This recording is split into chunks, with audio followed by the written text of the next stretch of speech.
I'm Linda Lee Jolly, the director of the Troy Hayner Cultural Center, and this is The View from Hayner. I want to share with you a little bit about one of the Hayner's treasures today. Mary Coleman Allen was Mrs. Hayner's niece through her first marriage. She was a graduate of Troy High School, and she went on to have a successful career as a painter and as an art administrator in an art academy in California.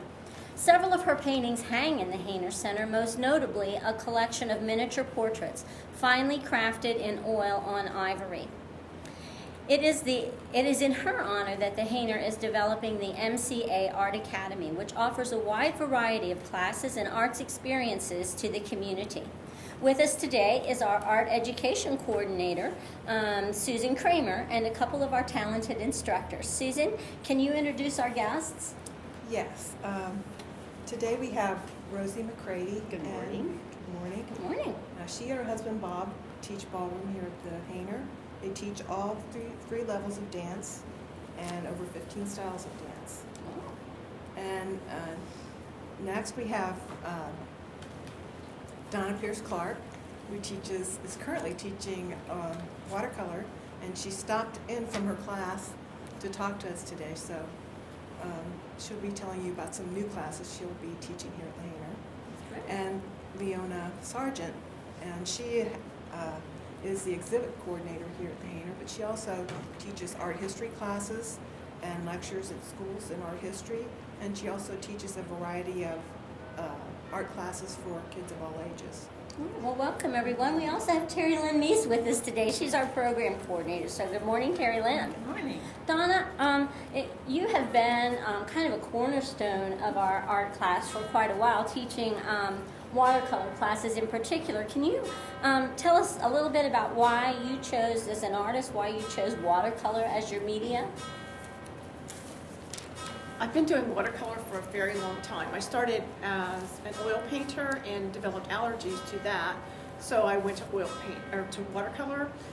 So it was a challenge to me, and the more the challenge grew, the more the skills grew, and I wanted to pass that on to students. Okay. A lot of people feel that they don't have what it takes to paint. What does it really take to get started in watercolor? Really good materials, good tools, good brushes, good paint, quality, artist quality paint, a good lesson that's easy to follow. Okay. Okay. And good brush of tools. Is that what you were saying? That, Yes. Yeah. I think that we talked about that a little bit earlier. That also in music, sometimes they say that you, if you start the children on the instruments that are less expensive, they're not quite the good quality, and it's a frustrating learning experience. Yeah. But you're saying that giving even your beginning students Professional grade quality watercolors, tools, yes I do. kind of helps to ensure success. It Is does. that right? It does. Okay. The colors are brighter. And your classes are progressive, aren't they? They are. Okay, it's like from the very beginning. What if you've never, ever painted in your life?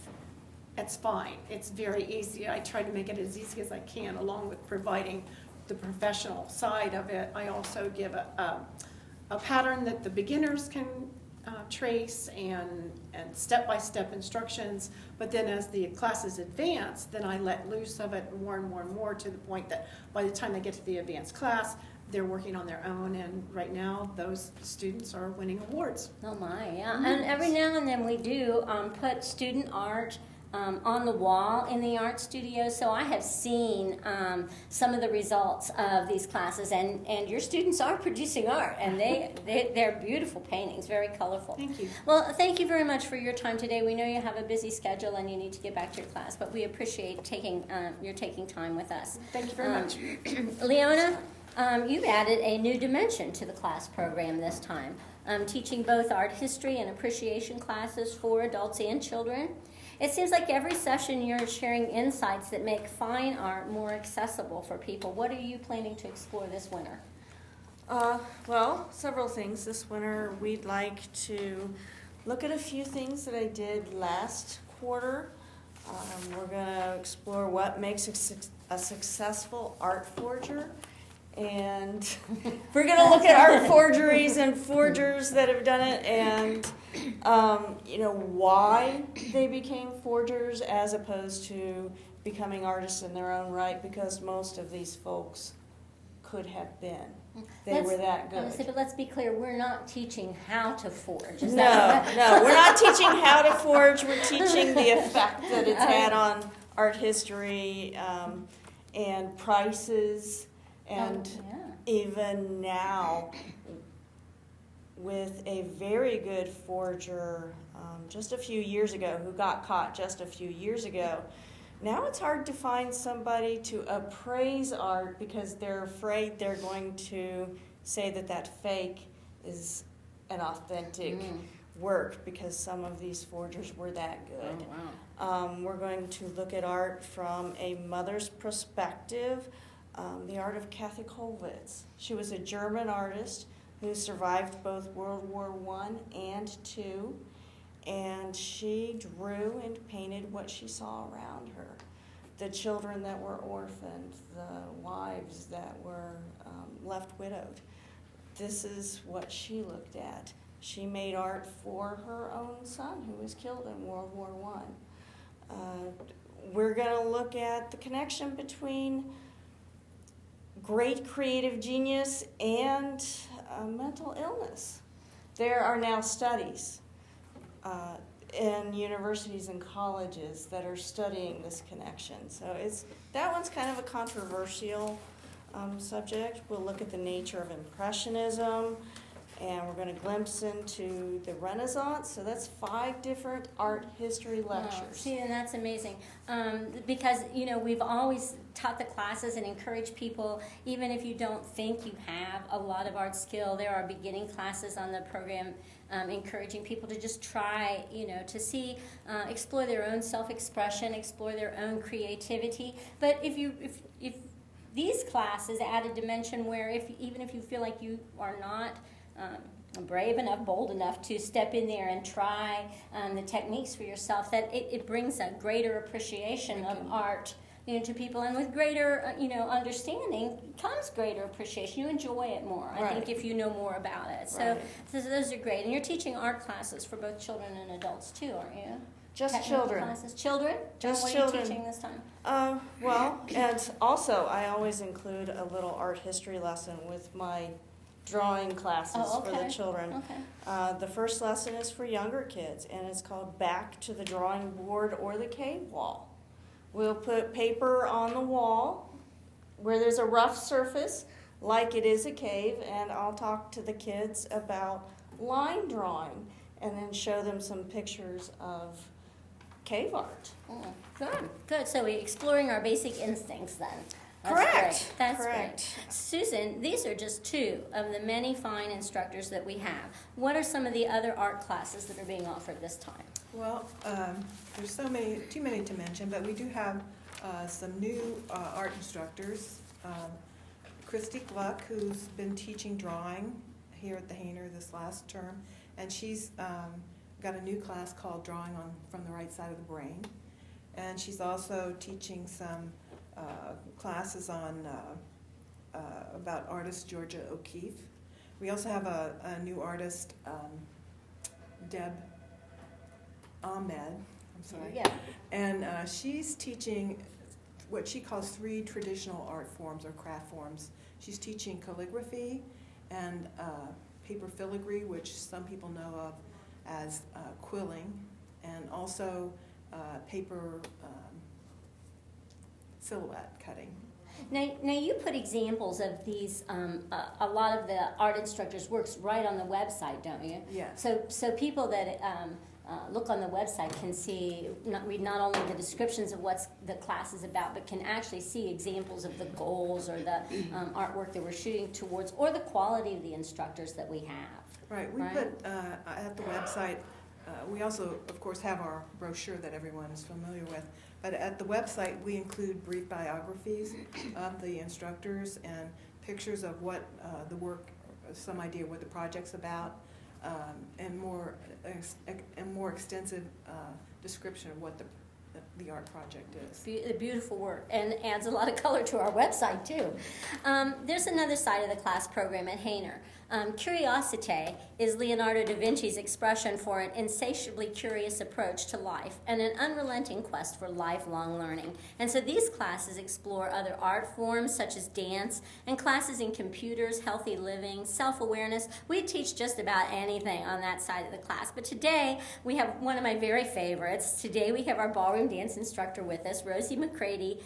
She's carrying on a long-time Hayner tradition of teaching ballroom dance on Wednesday evenings. I think we've been teaching ballroom dance probably since the doors opened. Rosie, what makes this such a popular class? Well, I think what makes people go out on the dance floor is, one, it's something you can do at the same level with your partner. It doesn't matter what age you are, young, old, you can put as high energy as you want. You can do it very low energy if you're, a little old, some older people. It makes it a little bit harder, so they're not going to work as strenuous as a young couple out there on the dance floor. But you can interact with your partner, you're connecting with them, you're also getting exercise together. So there's just so many levels of what it does for you as a couple. Interacting, meeting new people, it's just, just to get out, like especially now in the winter time, is such a good way to get some exercise and meet new people. And we try to put on a dance once a month for all of our students so they can practice what they're doing. But and there's just such a big array of dance styles. Some people just, young people usually say, oh, I just want to do the swing, or I want to do the cha-cha, I want to do the hustle, because, it's that young mentality. And older couples, they come in and say, oh, I've always wanted to waltz or foxtrot. So there's such a variety for all ages and whatever energy that you can put into it. And it's just a fun interaction. And as my husband always says, I learned a new level of relationship with my partner, with Rosie, once we started dancing together. So it can be so romantic. And even on a fast song, I think it's so romantic because the man's my lead. I have to follow him. So it has a very unique thing that you're doing together as couples, where we tried racquetball, and I ended up crying walking out of the court. Oh. Ballroom, you're more on the same level. So we've grown to love ballroom dancing together. So a wide variety of dances, but what dances are you teaching this winter? This winter we are teaching waltz and cha-cha, so you get a little bit of smooth dance along with your Latin dancing. And then we're also in the intermediate class, we're doing foxtrot and rumba. Okay. But what we do right now in basic, it's the waltz and cha-cha, and then next session, if they come back, they will do foxtrot rumba. So we try to give them a little bit of flavor of both styles of dance in one session. So this is progressive too, right? Yes, You can start yes. as a beginner, and then you grow in the program. I Correct. always teach the people, because it's always on Wednesday night, I said, the better you get, the later you have to stay up for your class. Exactly, But absolutely. it's a lot of fun. So yes, we do teach 3 levels every Wednesday. And if you had to pick for yourself, Rosie, what would be your favorite ballroom dance? I never have to think twice. It's always the waltz. I walk out on the floor, and when I get in Bob's arms and we start gliding around the floor, it's just such an elegant, beautiful dance. Oh, it is, and it's lovely to watch too. Susan, there are about 62 classes on the winter-spring schedule, and there is no way that we can talk about them all. Are there some of the other classes that you'd like to highlight briefly? Well, of course, in dance we have the ballroom and also ballet and round dance. And then we have computer classes. We'll be having some classes on creating a website and on using eBay and Facebook for anybody that doesn't know how. And we also There's have lots of us that we also have a new instructor teaching a class on organizing your home, and that's Olive Wagar. Oh. And in the crafts area, I don't think I mentioned anything about those, but in addition to the usual crafts of knitting and crocheting, we have some new things. One of them is needle felting that is that's also taught popular. by Christina Gluck. And there's also jewelry making, and also a new class in crocheting or knitting is arm knitting, where you actually use your arms as your knitting needles. And Oh, yeah, that's a popular thing Yes, now it's too, really- right? It's funny watching the class program over the years, as I have, you know, seeing the classes come and go that follow the trends and the things, there's always, you know, something right, new, and avant-garde, you know, going on at the Hayner. This is where you can learn it. What's the best way for people to find out about these classes and to get registered? Well, I think the best way is to go to our website where you can find the most information about all the classes. If there have been any changes, they'll be at the website. There's brief biographies of the instructors and pictures, and you can register online.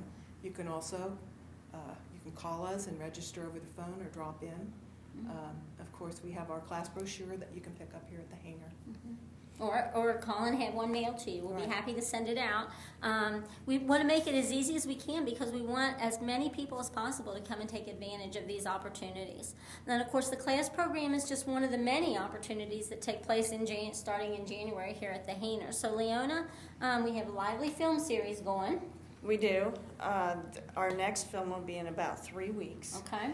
It's on February 6th. It's Cat on a Hot Tin Roof, a 1958 drama with Elizabeth Taylor and Paul Newman. The movie is based on a play by Tennessee Williams. It's a classic. It is a classic. The film starts at 7:30. We'll have cafe-style seating, an introduction to the film, as well as popcorn and pop. So this is a great date night. Our films are intended for adult viewership, so. Just a lot of people think, and we do a lot of family programming at the Hayner, but we want to be sure that people know that this series in particular is for aimed at an adult audience, so Correct. that they want to check the content before they decide to bring the whole family along with them. Right, It's got a nice following, and it is a good night out. right. And the winter exhibit is up in the house. It is. Our current exhibit is Pieces from the Past, the historic Grillo collection. All of the pieces on display right now are from a single collector, Mike Grillo. He grew up locally. He had collected over 700 artifacts, most of which are administered by the Troy Historical Society. We have several here at the Hayner that are part of our permanent collection as well. His collection is always shown in honor of his parents, Linus and Vivian Grillo. I think the most interesting things that are on display right now, we have 7 coverlets that were all made in Miami County. The oldest one is from 1840. So. And Mike is just a crazy collector.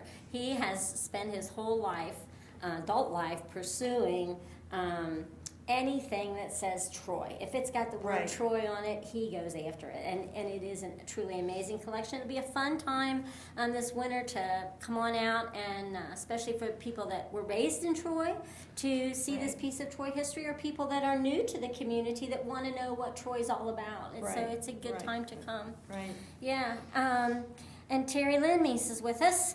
And what's going on with the concert scene? Well, there's just a lot going on in the next 4 or 5 weeks, starting with Friday, January the 23rd. This is our annual Mountain Dulcimer Society of Dayton concert. And Linda Brockington will be the guest artist this year. She plays the mountain dulcimer and the flute. There will also be poetry and storytelling, so it's going to be awesome. It's going to be great. This series is done in connection with a workshop that the Mountain Dulcimer Society hosts. So I hope that you will also look into her workshop at the DaytonDulcimer.com website.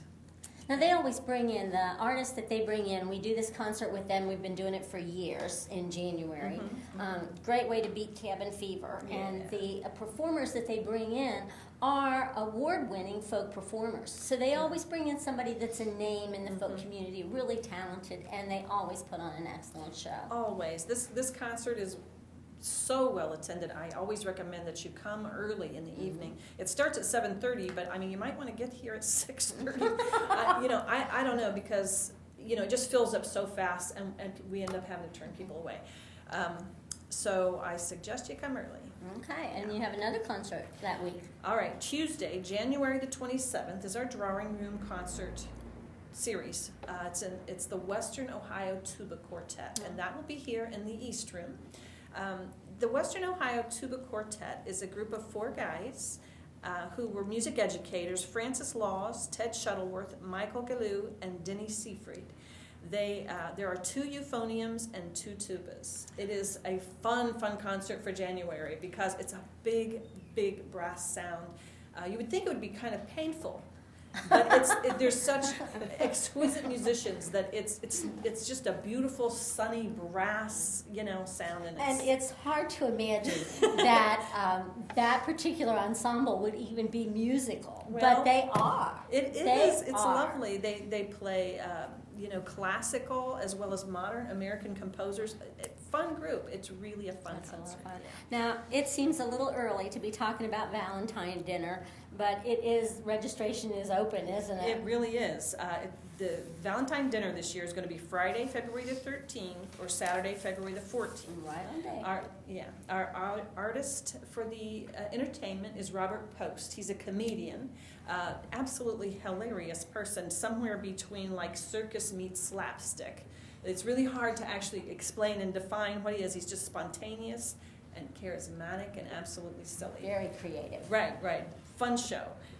The dinner this year, we have something new on the menu. It's a stuffed portobello mushroom, gluten-free. We will also have our chicken Florentine, plump chicken breast stuffed with spinach and Swiss cheese. It's lovely offering. And then, of course, Chef Genevieve's filet of beef tenderloin, which is always the favorite. It's a perfect beef tenderloin. This year, we're offering online reservations and payment. We've already gotten a lot of reservations, so it's really not too early to talk about this. And once again, I would say get your reservations in early. You're always welcome to walk your check-in or mail your check-in. That's absolutely fine. But if you want to go online and peek at it, it's on the website, troyhayner.org.